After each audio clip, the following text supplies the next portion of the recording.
Hello friends, எல்லோரும் எப்படி இருக்கீங்க? நான் உங்கள் வீச்சு. இன்றைக்கி உங்களுக்கு நான் சூப்பரான ரவா லட்டு எப்படி பண்ணுறதுன்னு காட்டுறேன். கடாய் சூடு பண்ணிக்கோங்க. அதில் ஒரு 2 ஸ்பூன் நெய் விட்டுக்கோங்க. முந்திரி, திராட்சை எல்லாம் போட்டு நல்லா வறுத்துட்டு, நல்லா பொன்னிறமாக வறுத்துட்டு இது ஒரு பிளேட்டில் எடுத்து வச்சுக்கோங்க.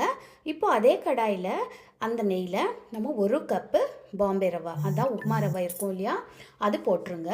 போட்டுட்டு நல்லா வறுத்துக்கோங்க. நல்லா பொன்னிறமாக நல்லா ஒரு கமகமன்னு ஒரு வாசனை வரும். அது வரைக்கும் நீங்கள் நல்லா வறுத்துக்கோங்க. வறுத்ததுக்கப்புறம் இதில் நல்லா கலர் ஓரளவுக்கு கொஞ்சம் கலர் மாறும். அது வரைக்கும் நீங்கள் வறுத்துக்கோங்க.